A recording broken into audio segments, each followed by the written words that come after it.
बरीच उत्सुकता सांगली शहरातल्या आणि सांगली जिल्ह्यातल्या नागरिकांमध्ये लागलेली आहे की आजच्या सभेमध्ये जो प्रत्येक वक्ता आपलं मनोगत मांडणार आहे तो वक्ता नेमकं काय बोलणार आहे। साहेब, आपल्या परवानगीने मी नम्रपणे आपल्याला आपल्या सर्वांच्या समोर काही गोष्टी मांडणार आहे। मी सांगली जिल्ह्यामध्ये युथ काँग्रेसच्या चळवळीतनं लोकांचा आशीर्वाद घेऊन कार्यकर्त्यांची साथ घेऊन गेल्या 20-22 वर्षापासून काम करत आहे। व्यक्तिगत माझ्या जीवनामध्ये माझे वडील स्वर्गीय पतंगरावजी कदम साहेब यांचा एक आदर्श, माझे चुलते मोहनराव कदम दादा यांची प्रेरणा आणि ज्या पलूस कडेगाव विधानसभा मतदारसंघातून मी माझ्या जनतेचं प्रतिनिधित्व करतो, असे पलूस कडेगाव विधानसभा मतदारसंघाने सांगली जिल्ह्यातल्या काँग्रेस पक्षावर प्रेम करणाऱ्या सर्व कार्यकर्त्यांच्या बळावर मी गेले 22 वर्ष या सांगलीच्या मातीतून महाराष्ट्रात काम करत राहिलो। मी युथ काँग्रेसचं अध्यक्षपद भूषवलं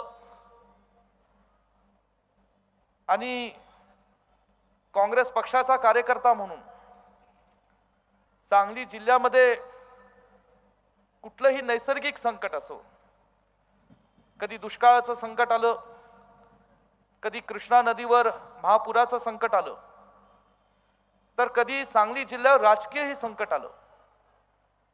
या सर्व संकटांच्या प्रसंगामध्ये केवळ काँग्रेस पक्षाच्या विचारधारेवर जे लोक विश्वास ठेवतात, अशा लोकांच्या आशीर्वादाने, अशा लोकांच्या साथीने गेले अनेक वर्षांपासून आम्ही काम करत राहिलो। साहेब, आपल्याला सांगली जिल्ह्याचा इतिहास, भूगोल हा पुरेपूर आपण त्याची माहिती आपण ते जाणत आहात। देशाच्या स्वातंत्र्य लढ्यामध्ये सांगली जिल्ह्याचं प्रचंड मोठं योगदान आहे। स्वर्गीय यशवंतराव चव्हाण साहेब ज्यांनी महाराष्ट्राचं पहिलं मुख्यमंत्री पद भूषवलं, त्यांचा जन्म देवराष्ट्र गावामध्ये, तो माझा पलूस कडेगाव विधानसभा मतदारसंघातलं ते गाव। त्यांनी स्वातंत्र्य लढ्यामध्ये योगदान दिलं। तदनंतर त्यांच्या विचारातून स्वर्गीय यशवंतराव चव्हाण साहेबांच्या प्रेरणा घेऊन या सांगलीच्या आणि पश्चिम महाराष्ट्राच्या मातीमध्ये अनेक असे दूरदृष्टीचे नेते तयार झाले, ज्यांनी महाराष्ट्राच्या आणि सांगली जिल्ह्याच्या ग्रामीण जनतेला, शेतकऱ्यांना न्याय देण्याचा मनापासून प्रयत्न केला। ग्रामीण भागात सहकार चळवळ असेल, ग्रामीण भागातली काँग्रेस पक्ष हा विचार घराघरापर्यंत रुजलेला असेल, ह्यामध्ये सुद्धा या थोर मोठ्या नेत्यांचं फार मोठं योगदान आहे। स्वर्गीय वसंतदादांचा त्यात आवर्जून उल्लेख करावा लागेल, ज्यांनी सुद्धा या मातीतून महाराष्ट्राचं मुख्यमंत्री पद भूषवलं।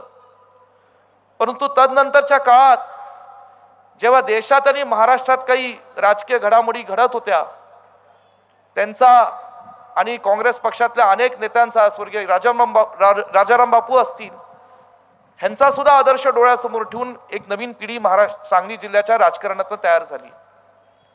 स्वर्गीय विलासरावजी देशमुख, स्वर्गीय शिवाजीराव देशमुख साहेब असतील आणि आदरणीय स्वर्गीय पतंगरावजी कदम साहेब असतील, ही अशी काही मंडळी तयार झाली ज्यांनी ज्या वेळेस काँग्रेस पक्षाला कुठल्या आव्हानाला सामोरे जावं लागलं, त्या वेळेस या सगळ्या मंडळींनी खंबीरपणे जिल्ह्याची, काँग्रेस पक्षाची जबाबदारी सांभाळली आणि या जिल्ह्यातून पुन्हा महाराष्ट्रामध्ये काँग्रेस पक्षाचं पाठराखण करण्याची एक महत्त्वपूर्ण जबाबदारी, कामगिरी पार पाडली। 99ला जेव्हा काँग्रेस राष्ट्रवादीची फाटाफूट झाली, त्या 9 आमदारांपैकी 7 आमदारांना निवडून आणण्याचं काम स्वर्गीय पतंगरावजी कदम साहेबांनी अत्यंत ताकदीने या सांगली जिल्ह्याच्या जनतेच्या आशीर्वादातनं साथीने केलेलं होतं। साहेब, स्वातंत्र्य लढ्यामध्ये जशी काँग्रेस पक्षाच्या विचाराची माणसं काम करत होती, तशी ज्ञात अज्ञात अनेक मंडळी होती। क्रांतिसिंह नाना पाटील होते, आदरणीय प्रबोधनकार ठाकरे साहेबांचा सुद्धा उल्लेख करता येईल। संयुक्त महाराष्ट्राच्या चळवळीत सुद्धा त्यांचं प्रचंड मोठं योगदान होतं. हे महाराष्ट्रात इतिहासात त्याचं सुवर्णाक्षरात नोंद झालेली आहे. ही सगळी मंडळी काँग्रेसची असो, स्वर्गीय प्रद्युम्न ठाकरे साहेब असो, ही सगळी मंडळी जेव्हा एखाद्या चांगल्या व्यापक हितासाठी एकत्र येत होती तेव्हा कुठे ना कुठे ही एका चुकीच्या विचारधारेला विरोध सुद्धा करत होती. तो मनुवादाचा विचार होता. साहेब, मला आठवतं साहेबांचे प्रबोधनकार ठाकरे साहेबांचं लिखाण मी सुद्धा वाचलेलं आहे आणि त्यांच्या लिखाणातून जे जे काय आम्ही पाहिलं, वाचलं, शिकलो, त्यातून महाराष्ट्राच्या हितासाठी अनेक काही आम्हाला भविष्यात करण्यासारखं आहे. साहेब, हा सांगली जिल्ह्याचा इतिहास मांडत असताना गेल्या 5 वर्षामध्ये थोडा आमच्या सांगली जिल्ह्यामध्ये थोडे आघात झाले. एक एक करून आमच्या जिल्ह्यातले अनेक मोठे नेते ही या ठिकाणी दुःखद त्यांची निधनं झाली, त्यातनं आमच्यातनं निघून गेले. कदम साहेब गेले, स्वर्गीय RR पाटील साहेब ज्यांनी सुद्धा या तासगावच्या मातीतून महाराष्ट्रामध्ये मोठं काम केलं. शिवाजीराव देशमुख साहेब असतील, स्वर्गीय मदन पाटील असतील, ज्यांनी या सांगली शहराचं, मिरजेचं चांगलं खंबीर असं नेतृत्व केलं. ही सगळी मंडळी आमच्यावर निघून गेली आणि या सांगली जिल्ह्याची जबाबदारी आमच्यासारख्या तरुण पिढीवर आली. पूर्वीचा काळ वेगळा होता साहेब. आपला शिवसेना पक्ष हा भाजप सोबत होता, त्यावेळेस काँग्रेस राष्ट्रवादीचा वेगळा संघर्ष होत होता. परंतु 2019ला महाराष्ट्राच्या इतिहासामध्ये एक नवा इतिहास घडला आणि शिवसेना हा पक्ष आपल्या नेतृत्वाखाली चुकीच्या गोष्टीला विरोध करण्याकरता, फसव्या राजकारणाला विरोध करण्याकरता आपण काँग्रेस राष्ट्रवादी सोबत एकत्रित येऊन राज्यामध्ये महाविकास आघाडीचं सरकार स्थापन केलं. हे सरकार स्थापन करत असताना आपण मुख्यमंत्री पदाची ही जबाबदारी तुमची व्यक्तिगत इच्छा नसताना, साहेब मी हे बोलून दाखवतो कारण थोडंसं कदाचित तुम्हाला आवडणार नाही, तुमची इच्छा नव्हती, तुम्हाला मनापासून वाटत होतं शिवसेनेच्या एका कार्यकर्त्याला हे पद मिळावं, कारण पदाचा तुम्हाला लोभ नाही, आम्ही सगळे जाणतो. परंतु सगळ्या महाराष्ट्राला वाटलं की एका अत्यंत ज्याला समाजामध्ये एक प्रतिष्ठा आहे, मान आहे, सन्मान आहे, अशा व्यक्तीला हे मुख्यमंत्री पद मिळावं, म्हणून ती जबाबदारी तुम्ही स्वीकारली. महात्मा ज्योतिराव फुलेंच्या नावाने महाराष्ट्रातल्या ग्रामीण भागातल्या शेतकऱ्यांना कर्जमाफीच्या माध्यमातून आधार देण्याचं तुम्ही काम केलं. मी त्या काळात सहकार राज्यमंत्री होतो, त्याची अंमलबजावणी आपल्या सरकारने चांगली केली. आपल्या सरकारला विकासाची गती येत असताना अचानकपणे कुणाची तरी दृष्ट लागली आणि पुन्हा या सरकारमध्ये या ठिकाणी जो काही कामकाज होतं त्याला कुठेतरी मी म्हणेल असं खीळ पाडण्याचा एक चुकीचा प्रयत्न झाला. कोरोनाच्या काळामध्ये आपल्या नेतृत्वाखाली जे सरकारने काम केलं, आम्हाला सातत्याने कॅबिनेटच्या मीटिंग मध्ये सांगत होता, अधिकाऱ्यांना सांगत होता की विकास कदाचित आज न उद्या होऊ शकेल, पण ज्या माणसांनी, ज्या मराठी लोकांनी आपल्याला आशीर्वाद दिला, सरकार चालवण्याची जबाबदारी दिली, त्या मराठी लोकांच्या, त्या माणसांची या ठिकाणी आरोग्य सेवा करणं कोरोनाच्या काळात, त्यांच्या प्राण्याचं संरक्षण करणं त्या काळात, ही आपली नैतिक जबाबदारी आहे आणि ती आपण आदरणीय उद्धव साहेब अत्यंत समर्थपणे पार पाडली. हे महाराष्ट्राला त्या ठिकाणी आम्ही सगळेजण साक्षीदार आहोत. कोरोना काळातली जी आपली माणुसकी आहे, जी आपली भावना आहे, ती सगळी आम्ही त्यावेळेस पाहिली आणि म्हणून 2-2.5 वर्ष आपण सगळेजण एकत्रित काम करत होतो, पण एकत्रित काम चांगलं करत होतो हे कुणाला बघवलं नाही. दुर्दैवाने महाराष्ट्राच्या इतिहासामध्ये, महाराष्ट्राच्या राजकीय संस्कृतीमध्ये जे कधी घडलं नाही ते घडलं आणि आपल्या शिवसेना पक्षावर असा काही घात झाला की काही मंडळींनी हा शिवसेना पक्षही फोडला. हा शिवसेना पक्ष फोडल्यानंतर सुद्धा तिथं त्यांची भूक तिथं या ठिकाणी भूक भरली नाही आणि पुन्हा त्यांनी राष्ट्रवादी काँग्रेस पक्ष फोडला.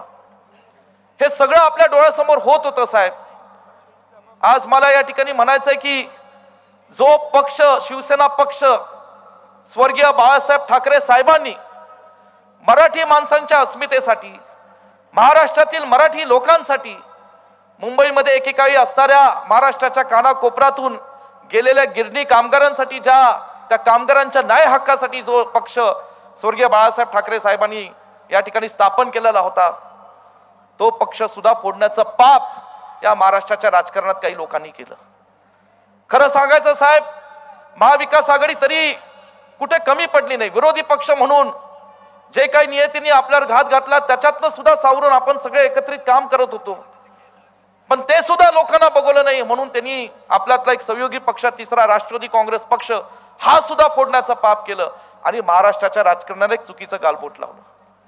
साहेब, मला एकच सांगायचंय, आज महाराष्ट्राची जी जनता ही जे महाविकास आघाडीने जो कौल देतीये, जे सातत्याने तुम्हाला जनतेतनं उठाव दिसतोय, हा उठाव या महाराष्ट्राच्या जनतेला जे घडलं मागच्या काही वर्षभरामध्ये ते त्यांना कदापि मान्य नाही. आणि येणाऱ्या लोकसभेच्या निवडणुकीत आणि पुढे येणाऱ्या विधानसभेच्या निवडणुकीत ही महाविकास आघाडीच्या पाठीशी खंबीरपणे उभं राहण्याचं काम ही महाराष्ट्राची जनता करेल, हा मला विश्वास त्या निमित्ताने वाटतो. जाईल तिथे आज उठाव जनतेचा दिसतो. लोकांच्या मनात एक सुप्त लाट आहे, ही सुद्धा आम्हाला जाणवते. ही लाट जाणवत असताना साहेब, कुठेतरी गेल्या 6 महिने मी मगाशी म्हणालो तसं आम्ही जिल्ह्यातले तरुण पिढीतले काँग्रेसचे कार्यकर्ते फार खंबीरपणे काम करत होतो. आम्ही आशा बागळली, लोकशाहीमध्ये प्रत्येक जण आपापल्या मतदारसंघात, आपल्या जिल्ह्यात, आपल्या क्षेत्रात काम करत असताना प्रत्येकाला वाटत असतं आम्हाला आमचा न्याय मिळावा, हक्क मिळावा आणि म्हणून ही जागा काँग्रेस पक्षाला मिळावी म्हणून आम्हीही लढत होतो. आमचा तो अधिकार होता आमच्या पक्षश्रेष्ठींकडे की ही जागा काँग्रेस पक्षाला मिळावी, या ठिकाणी आम्ही ते मांडत होतो. दुर्दैवाने या ठिकाणी महाविकास आघाडीच्या वरिष्ठ पातळीवर त्या चर्चेतनं शेवटपर्यंत ही भूमिका घेऊन या ठिकाणी ती जागा आम्हाला मिळाली नाही. जे काय राज्य पातळीवर झालं असेल त्यात काही समज गैरसमज झाले असतील. मला काँग्रेस पक्षाच्या वरिष्ठ नेत्यांनी आशा दाखवली की विश्वजित, ही जागा मांडण्याकरता तू शेवटपर्यंत प्रयत्न करत राहा, आम्हीही प्रयत्न करत राहतो आणि म्हणून ही सगळं थोडंसं गेल्या महिन्याभरात 2-3 महिन्याभरात हे वातावरण तापलं. साहेब, आज मला एवढंच सांगायचंय, ठीक आहे, आपण चंद्ररावजी पाटील एक शेतकऱ्याचा मुलगा, एक पैलवान क्षेत्रातला एक तरुण कार्यकर्ता, त्याला पक्षात घेतलं, त्याला उमेदवारी दिली, परंतु कुस्तीचं फड वेगळं असतं, राजकारणातलं फड वेगळं असतं. आणि सांगली जिल्ह्यातलं या ठिकाणी राजकीय फड असं आहे की इथं तयार असलेले मल्लच या ठिकाणी यशस्वी होतात. आणि म्हणून आपल्याला सांगायचंय की तुम्ही या ठिकाणी महाविकास आघाडीची जबाबदारी म्हणून आज तुम्ही आमच्यावर जे काही विश्वासाने दिलेली आहे, यामध्ये तिन्ही पक्ष, फक्त काँग्रेस नाही, राष्ट्रवादी काँग्रेस पक्षाचे सर्व कार्यकर्ते सुद्धा मला खात्री आहे महाविकास आघाडीचा धर्म करून या ठिकाणी पार पाडतील.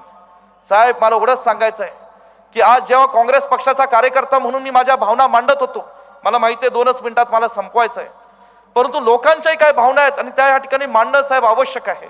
मी जेव्हा मांडत होतो तेव्हा मला माहिती आहे की महाविकास आघाडीच्या ज्या काही अडचणी असतील, जागा वाटप असतील, तुम्ही विदर्भात 1-2 जागा काँग्रेस पक्षात द्या, सगळ्या गोष्टींची आमच्या कल्पना आहेत, वरिष्ठ नेत्यांना कल्पना आहे.